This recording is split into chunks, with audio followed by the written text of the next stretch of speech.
फिल्में तो बहुत देखी हैं, लेकिन RNW ऑपरेट कैसे करती है, ऑपरेशन के लिए तैयार कैसे करती है,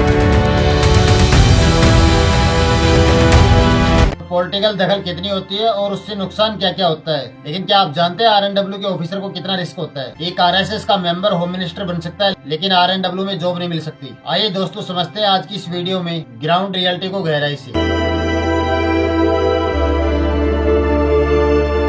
भारत की intelligence agency research and analysis wing यानी रॉक की स्थापना 21 सितंबर 1968 को प्रधानमंत्री श्रीमती इंदिरा गांधी ने की थी। दरअसल होता क्या है, साल 1962 में भारत चाइना की जो वार हुई थी और साल 1965 में जो पाकिस्तान के साथ वॉर हुई थी, उसमें IB के फेल होने के कारण भारत सरकार को लगा कि अलग से एक स्पेशल डिपार्टमेंट बनाना जरूरी है, जिसका पूरा ध्यान विदेशी इंटेलिजेंस पर रहेगा। IB के फेलियर कारणों में से एक कारण ये भी था क्योंकि IB का मेन फोकस देश के अंदर की सिक्योरिटी पर था, न कि विदेशों पर। और साल 1962 में भारत चाइना युद्ध में IB चीन की तैयारियों का अनुमान लगाने में बिल्कुल पूरी तरह से फेल रहती है। इसके अलावा साल 1965 में भारत पाकिस्तान युद्ध में IB पूरी तरह से फेल रहती है। इन सब कारणों को देखते हुए भारत सरकार को लगता है कि अलग से एक इंटेलिजेंस डिपार्टमेंट की जरूरत है, जिसका खास तौर से विदेशी इंटेलिजेंस पर फोकस रहे। इसी वजह से रॉ को 21 सितंबर 1968 में बनाया गया था। लेकिन ये सबसे पहले कब और क्यों बनाई गई थी, आइए दोस्तों इसको समझते हैं विस्तार से। दरअसल होता क्या है कि 1830 से 1840 के बीच में भारत में अंग्रेजों का राज था और सेम टाइम पर जबलपुर के जंगलों में कुछ डकैत थे जो आते जाते लोगों पर अटैक और लूटकर जंगलों में गायब हो जाते थे। इस प्रॉब्लम से निपटने के लिए अंग्रेजों ने सोचा कि एक डिपार्टमेंट ऐसा बनाया जाए जो इस प्रॉब्लम को हमेशा के लिए खत्म कर सके। और अब आता है साल 1835 और ब्रिटिशर एक डिपार्टमेंट बनाते हैं जिसका नाम रखते हैं ठगी एंड डकैती डिपार्टमेंट।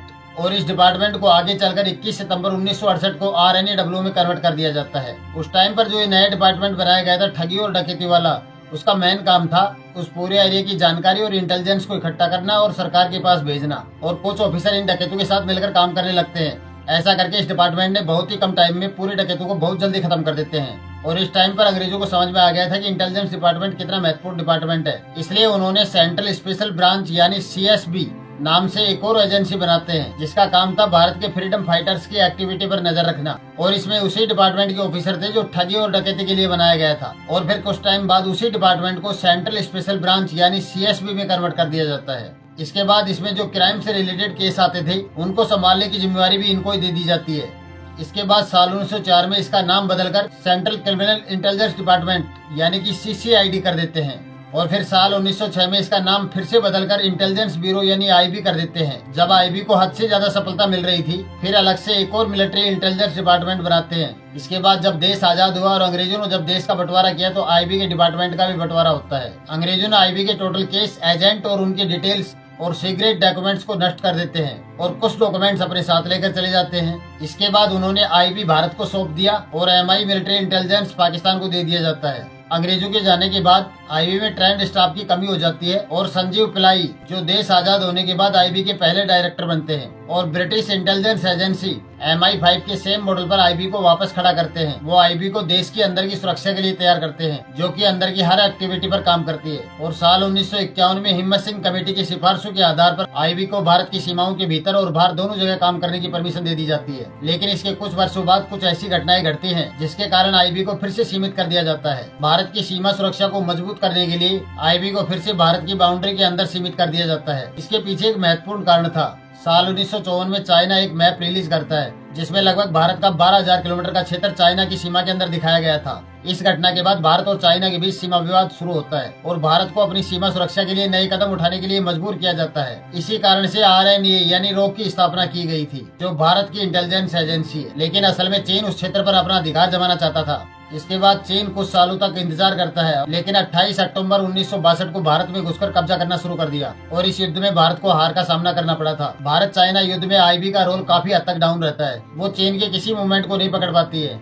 इस युद्ध में भारत ने डिसीजन लिया कि वो अपनी एयरफोर्स का इस्तेमाल नहीं करेंगे, कि अगर वो एयरफोर्स का इस्तेमाल करेंगे तो चीन भी इसका जवाब देगा और इससे ज्यादा नुकसान हो सकता है। लेकिन असल में चाइना अपनी एयरफोर्स का इस्तेमाल कर ही नहीं सकता था, क्योंकि वो अपने फाइटर जेट्स को तिब्बत की ऊंचाई वाले क्षेत्रों में लैंड कराने की उसके पास कोई सुविधा नहीं थी। चीन के पास उस क्षेत्र में कोई बड़ा एयरबेस या एयरक्राफ्ट का अरेंजमेंट नहीं था। इसमें टेक्नोलॉजी का यूज, एविएशन रिसर्च सेंटर को सेटअप करना और चाइना की सीमा पर विशेष ध्यान देना शामिल था। लेकिन अब साल आता है 1965 और एक बार फिर से IB अचानक फेल हो जाती है। जब पाकिस्तान ने भारत पर अटैक किया था, ये हमला न केवल हमारी सुरक्षा के लिए खतरा था बल्कि हमारी संप्रभुता को चुनौती दे रहा था। क्या हम अपने देश को किसी भी तरह के दबाव या धमकी के सामने झुकने देंगे? सरकार के रूप में हमें मजबूती से खड़ा होना होगा और अपने देश की रक्षा के लिए हमेशा तैयार रहना होगा। सरकार इससे ज्यादा और क्या कर सकती थी। हम हथियारों का जवाब हथियारों से देते हैं, लेकिन आईबी को इसके बारे में पहले से कोई जानकारी नहीं होती है और देशों की इंटेलिजेंस एजेंसी की तुलना में आईबी का प्रदर्शन उतना अच्छा नहीं रहा था। खासकर जब इंदिरा गांधी साल 1966 में प्रधानमंत्री बनती है। वैसे तो उन्होंने अपने कार्यकाल में कई इंपोर्टेंट डिसीजन लेती हैं, लेकिन प्रधानमंत्री बनते ही सबसे पहले डिसीजन लेती हैं और वो RN काऊ को बुलाती हैं, जो कि RN काऊ एक एक्सपीरियंस और फेमस अधिकारी थे। इससे पहले RN काऊ पंडित जवाहरलाल नेहरू की सिक्योरिटी का काम करते थे और गांधी परिवार से उनके पुराने रिश्ते भी थे। इंदिरा गांधी और RN काऊ की मीटिंग होती है और इसमें एक एडवांस लेवल की इंटेलिजेंस एजेंसी बनाने का ऑर्डर देती है, जिसका सारा ध्यान भारत के बाहर की एक्टिविटी पर हो। और इस काम के लिए RN काऊ 2 महीने का समय लेते हैं और साथ ही उनको ये जिम्मेवारी भी दी जाती है कि आप एक ऐसी एजेंसी बनाओ जो भारत को युद्ध में बढ़त दिला सके। RN काऊ एक नई एजेंसी का ब्लूप्रिंट तैयार करते हैं और इंदिरा गांधी के सामने पेश करते हैं और इंदिरा गांधी इसे स्वीकार कर लेती हैं। और इस एजेंसी को लागू करने के दौरान इंदिरा गांधी एक और महत्वपूर्ण बदलाव करती हैं। उन्होंने तय किया कि नई एजेंसी सीधे प्रधानमंत्री को रिपोर्ट करेगा, न कि किसी अन्य अधिकारी को। और ये डिसीजन इंदिरा गांधी की मजबूत शैली और राष्ट्रीय सुरक्षा को उनकी रुचि को दिखाता है। उस टाइम वहाँ पर कैबिनेट मिनिस्टर DM जोशी भी मौजूद थे। Research and analysis wing RNA की स्थापना 21 सितंबर 1968 को होती है और इसका हेड ऑफिस नई दिल्ली में है। RNA का गठन करने का मुख्य उद्देश्य था भारत की सीमाओं के बाहर की एक्टिविटी पर नजर रखना और देश की सुरक्षा को मजबूत करना। RNA का नाम सजेस्ट करने वाले RN काऊ थे, जो कि उस समय इन्वेस्टिगेशन ब्यूरो डिपार्टमेंट में डायरेक्टर थे। वो इस नई संस्था का ढांचा पेश करते हैं, जिसे इंदिरा गांधी स्वीकार कर लेती हैं। RNAW को योजनाबद्ध विदेशी जानकारी और director general of military intelligence के बराबर की जिम्मेवारी सौंप दी जाती है। RNA का बजट उस समय $20 बिलियन का था। RNA की स्थापना के बाद IB को भारत के अंदर की एक्टिविटी पर काम करने की जिम्मेवारी सौंपी जाती है, जबकि RNA को भारत की बाहर की सीमाओं की एक्टिविटी पर काम करने की जिम्मेवारी सौंपी गई थी। RN काऊ RNA के लिए एक और महत्वपूर्ण नियम बनाते हैं, जिसके अनुसार RNA का कोई भी स्पाई जो भारत की सीमाओं से बाहर ऑपरेशन में शामिल होगा, उसका नाम किसी भी डॉक्यूमेंट्स, रिपोर्ट या पेपर पर नहीं लिखा जा सकता। इसका मतलब ये था कि RNA के ऑफिसरों को अपने स्पाई का नाम याद रखना होता था और उनको लिखित रिकॉर्ड में आप कहीं भी दर्ज नहीं कर सकते। इसके अलावा RNA के अधिकारियों की कोई नेम प्लेट नहीं होती थी, जो उनकी प्राइवेसी और सुरक्षा के लिए बनाया गया था। RNA के बनने के बाद उसके अंदरूनी सिस्टम को और मजबूत किया जाता है। इसमें कोई पद नहीं होते थे, इसमें सिर्फ 2 पद होते हैं, सेक्रेटरी और अंडर सेक्रेटरी। सीनियर ऑफिसर को सेक्रेटरी बोला जाता है और जूनियर ऑफिसर को अंडर सेक्रेटरी बोला जाता है। इसके बाद RNA का अगला काम था अपने स्पाई को भारत की सीमाओं के बाहर प्लांट करना, ताकि महत्वपूर्ण जानकारी प्राप्त की जा सके। और ये काम फॉरेन सेक्रेटरी TN कोल को दिया जाता है। TN कोल RNA के लिए एक और इम्पोर्टेंट काम करते हैं। वो भारत के बाहर MBS में फर्जी जॉब निकालते हैं और इसके बाद RNA की स्पाई की आइडेंटिटी चेंज करके उनको अलग अलग देशों में प्लांट कर दिया जाता है। RNA के एजेंट वायरलेस और वायर कम्युनिकेशन के माध्यम से जानकारी इकट्ठा करते थे और मर्स कोड के माध्यम से ये जानकारी भारत भेजते थे। ये एक बहुत ही सिक्योर और गुप्त तरीका था और वो कोड कुछ इस तरह से दिखाई देते थे, जो आप स्क्रीन पर देख सकते हैं। RNA अपने स्पाई को बाहर सेटअप करने के बाद भारत की सीमाओं पर मॉनिटरिंग स्टैंड्स लगा देते हैं और इन स्टैंड्स के माध्यम से RNA सिग्नल इंटेलिजेंस SI के थ्रू बॉर्डर से ही कम्युनिकेशन ट्रेस करना शुरू करते हैं, क्योंकि इससे RNA को दुश्मन देशों की एक्टिविटी के बारे में जानकारी मिलती थी। जब RNA की एक्टिविटी शुरू हुई तो उसके कुछ महीनों बाद IB और फॉरेन मिनिस्टर की इम्पोर्टेंस थोड़ी कम हो गई थी और RNA की इम्पोर्टेंस कुछ ज्यादा होने लगती है। इसी कारण से IB के डायरेक्टर SP वर्मा और MML आहूजा ने इसके गठन पर ही सवाल उठा दिए थे।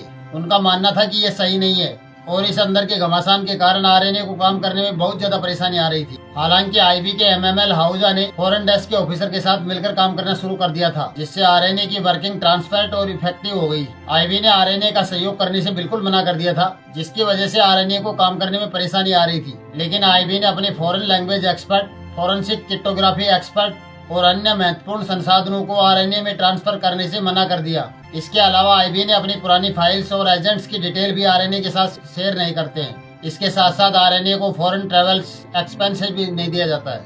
RNA के साथ IB के सहयोग में कई चुनौतियां आने लग जाती हैं। एक बड़ी प्रॉब्लम तो यही थी कि खर्चों के लिए कैबिनेट से परमिशन लेना पड़ता था और इस प्रक्रिया में बहुत देरी हो जाती थी। इसके बाद कई महीनों तक ये आपसी कलेश चलता रहता है। लेकिन कुछ टाइम बाद RNA के डायरेक्टर को कैबिनेट का हिस्सा बनाने से प्रशासनिक स्तर, हायरिंग और विदेश यात्रा का खर्चा जैसे डिसीजन लेने में RNA को ज्यादा पावर मिल जाती है और इससे स्थिति नियंत्रण में आने लगती है। RNA की भर्ती प्रक्रिया में एक घोषणा पत्र भी साइन करना शामिल था, जहाँ पर उनको साइन करना होता था वो और उनकी फैमिली का कोई भी मेंबर RSS और कम्युनिस्ट एसोसिएट से नहीं होना चाहिए। अटल बिहारी वाजपेयी जी प्रधानमंत्री बन सकते हैं और RSS के LK आडवाणी गृह मंत्री बन सकते हैं, लेकिन इस फॉर्म को बदला नहीं जाता है। इसका मतलब ये है कि आरएसएस का आदमी गृह मंत्री बन सकता है, लेकिन आरएनए में जॉब नहीं मिल सकती। इसके बाद आरएनए का पूरा सेटअप करने के बाद और फिर लगभग करीब 9 महीने बाद अपने पहले एजेंट को पाकिस्तान में घुसाने का प्लान बनाते हैं। एजेंट का जो रियल नाम था वो तो आज की तारीख तक किसी को नहीं मालूम, लेकिन आरएनए के ऑफिसर कश्मीर बेदी को इसलिए चुना गया था क्योंकि वो इस्लामिक ट्रेडिशनल पंजाबी और उर्दू भाषा जानते थे। कश्मीर बेदी की हायरिंग पंजाब से होती है और उनको कई महीनों तक स्पाइन टेक्निकल की ट्रेनिंग दी जाती है। ये सारी तैयारियां चल रही थी क्योंकि उस समय KN राव पड़ोसी देश में थे और भारत पाकिस्तान बॉर्डर पर एयरक्राफ्ट के माध्यम से पाकिस्तान के क्षेत्र से जो तस्वीरें ली जाती थी, फिर इन तस्वीरों को इंटरसेप्शन डिपार्टमेंट को भेजा जाता था, जहां इन तस्वीरों के जरिए जानकारी कलेक्ट करते थे और पाकिस्तान के क्षेत्र में क्या एक्टिविटी चल रही है इसका पता लगाते थे। लेकिन इस पूरी प्रक्रिया में एक बड़ी परेशानी होती थी। जो कैमरे एयरक्राफ्ट में यूज कर रहे थे उनकी रेंज केवल 70 किलोमीटर तक ही जाती थी। जो भी तस्वीरें आती थी वो क्लियर नहीं आती थी। इस वजह से इन तस्वीरों को समझने में काफी परेशानी आती थी और इस प्रॉब्लम का समाधान निकालने के लिए डिसीजन लिया गया कि अगर कोई एजेंट उस क्षेत्र में भेजा जाए और वो समय समय पर तस्वीर भेजता रहे तो इससे पाकिस्तानी क्षेत्र में चल रही एक्टिविटी के बारे में ज्यादा और स्पष्ट जानकारी मिल पाएगी। और कश्मीर बेदी का नाम बदलकर मोहम्मद इब्राहिम के नाम से 2 पाकिस्तानी नागरिकों की सहायता से बॉर्डर पार कराया जाता है और इस पूरे ऑपरेशन को RN काऊ दिल्ली से लीड कर रहे थे। जब कश्मीर बेदी पाकिस्तान पहुंचे तो उन्होंने वहां की इम्पोर्टेंट जानकारी रेडियो सिग्नल के माध्यम से अमृतसर के एक घर में भेजते थे और वहां से एक व्यक्ति सुरक्षित टेलीफोन लाइन को यूज करके ये जानकारी दिल्ली में किसी एक घर पर भेजते थे। इसके बाद एक मैसेंजर बाइक पर आता था और उस क्षेत्र के सार्वजनिक टेलीफोन का यूज करके इस जानकारी को इकट्ठा करता था और RN काऊ तक पहुँचाता था और फिर इसी के आधार पर ये सारी योजनाएं बनाई जाती थी। ये कई महीनों तक चलता रहता है, लेकिन एक दिन एक ऐसी तस्वीर सामने आती है जिसे देखकर हर कोई हैरान रह जाता है। उस तस्वीर को देखकर ये पता चलता है कि पाकिस्तान के एयरबेस पर नए अमेरिकन निर्मित F-104 स्टार फाइटर विमानों को एक कार्गो विमान से नीचे उतारा जा रहा था। इस विमान से गोला बारूद और कुछ लोग उतरते हैं। इसमें 6 F-104 स्टार फाइटर, लड़ाकू विमान, 7B-57 बम वर्षक और 300 सैनिक उतरते हैं जो अनलोड हो रहे थे। जब ये जानकारी बड़े अधिकारियों के पास पहुंचती है और जब इस घटना की जानकारी सामने आती है तो पता चलता है कि अमेरिका अपने नियमों को तोड़कर गुप्त तरीके से पाकिस्तान को हथियार सप्लाई कर रहा है, जो कि नियमों के खिलाफ था। और सेम टाइम पर भारत को एहसास होता है कि पाकिस्तान आगे चलकर कुछ बड़े कदम उठा सकता है, इसलिए भारत अपना पूरा ध्यान ईस्ट पाकिस्तान पर लगा देता है, जो कि आज के टाइम पर बांग्लादेश है। साथ ही अमेरिका के साथ वेपन सप्लाई के इशू पर भी सीक्रेट चैनल के जरिए बातचीत शुरू हो जाती है। इस दौरान ये सभी घटनाएं एक साथ चल रही थी और अब साल आता है 1970। तब तक RNA के एजेंट लंदन में अपना नेटवर्क काफी मजबूत कर चुके थे, लेकिन एक एजेंट ऐसा था जो कि पाकिस्तान के डिप्लोमेट्स को बड़ी बारीकी से नजर रखता था और उनकी हर एक्टिविटी की जानकारी इकट्ठा कर रहे थे। और सेम टाइम पर उनको एक इन्फॉर्मेशन मिलती है, पाकिस्तान अपने ईस्ट पाकिस्तान में चुनाव से पहले एक मिलिट्री ऑपरेशन करने की योजना बना रहा है। ये जानकारी मिलते ही भारतीय इंटेलिजेंस एजेंसी ने इसका मालूम किया तो और ये पता लगाने की कोशिश करते हैं कि इस कार्रवाई से भारत की सुरक्षा पर क्या असर पड़ेगा। भारत को खतरा महसूस होने के कारण उन्होंने ईस्ट पाकिस्तान में अपनी एक्टिविटी को और बढ़ाने का डिसीजन लेते हैं। इसके लिए RN काऊ ने भारत और ईस्ट पाकिस्तान की सीमा पर टेक्निकल पोस्ट के नंबर और बढ़ा देते हैं और ईस्ट वेस्ट पाकिस्तान के बीच होने वाली हर कम्युनिकेशन को ट्रेस करना शुरू कर देते हैं। उन्होंने हर कम्युनिकेशन को इंटरसेप्ट करना शुरू कर देते हैं, जिससे उनको पाकिस्तान के चुनावों के बारे में पहले से ही पूरी जानकारी मिल जाती है। इससे उनको ये समझने में काफी मदद मिलती है कि चुनाव में किस किस के जीतने की संभावना ज्यादा है और मिलिट्री ऑपरेशन होगा तो कौन कौन शामिल होगा। इस बात की जानकारी RN काऊ को पहले से मिल गई थी। वो इस घटना को पूरी तरह से एनालाइज करते हैं और फिर इसकी रिपोर्ट बनाकर प्रधानमंत्री श्रीमती इंदिरा गांधी को भेजते हैं और साथ ही एक सुझाव भी भेजते हैं कि अगर भारत वेस्ट पाकिस्तान और ईस्ट पाकिस्तान के बीच एयर स्पेस को बंद कर दे तो इससे भारत को बहुत ज्यादा बेनिफिट होगा। इससे न केवल हवाई मार्ग लंबा होगा बल्कि ईस्ट पाकिस्तान और वेस्ट पाकिस्तान के बीच कम्युनिकेशन में भी बहुत ज्यादा गैप आ जाएगा। इंदिरा गांधी ने RN काऊ के सुझाव पर विचार तो किया, लेकिन उन्होंने कहा कि बिना किसी ठोस कारण के एयर स्पेस को बंद करना संभव नहीं है। उन्होंने बताया कि ऐसा करने से भारत पर इंटरनेशनल दबाव बहुत ज्यादा आएगा और इससे भारत को बहुत ज्यादा परेशानी हो सकती है। और फिर सेम टाइम पर ऐसी घटना घटती है जो कि भारत के लिए बहुत बड़ा अवसर बनकर सामने आती है। असल में होता गया, हाशिम कुरैशी नाम का एक आदमी श्रीनगर से पेशावर जाता है, जहाँ उसकी मुलाकात होती है मकबूल भट्ट से, जो कि नेशनल लिबरेशन फ्रंट NLF नाम के एक आतंकवादी संगठन के साथ जुड़ा हुआ था। मकबूल भट्ट हाशिम कुरैशी को अपने आतंकी संगठन में शामिल कर लेता है और जल्दी ही हाशिम कुरैशी ने NLF में अपना एक अच्छा लेवल बना लिया था। इसके बाद NLF के 36 मेंबर पाकिस्तान से कश्मीर में घुसने की कोशिश कर रहे थे, लेकिन जम्मू कश्मीर पुलिस उनको अरेस्ट कर लेती है। हाशिम कुरैशी को NLF ने 36 मेंबरों को भारतीय जेल से छुड़वाने की जिम्मेदारी सौंप देती है। इसके लिए NLF एक प्लान तैयार करता है, जिसमें हाशिम कुरैशी को श्रीनगर एयरपोर्ट से एक प्लेन को हाईजैक करना और फिर भारत सरकार से बहसबाजी करके 36 लोगों को छुड़वाना था। हाशिम कुरैशी इस मिशन का पूरा प्लान तैयार करता है और फिर भारत वापस आते हैं। अपने भाई के साथ विमान को हाईजैक करते हैं जो जम्मू से श्रीनगर जा रहा था। फिर इस प्लेन को पाकिस्तान के लाहौर ले जाया जाता है। लेकिन अब जैसे ही आसिम कुरैशी भारत में प्रवेश करता है, उसे इंडियन फोर्सेस अरेस्ट कर लेती हैं और ये खबर जब आर्यन काऊ के पास पहुंचती है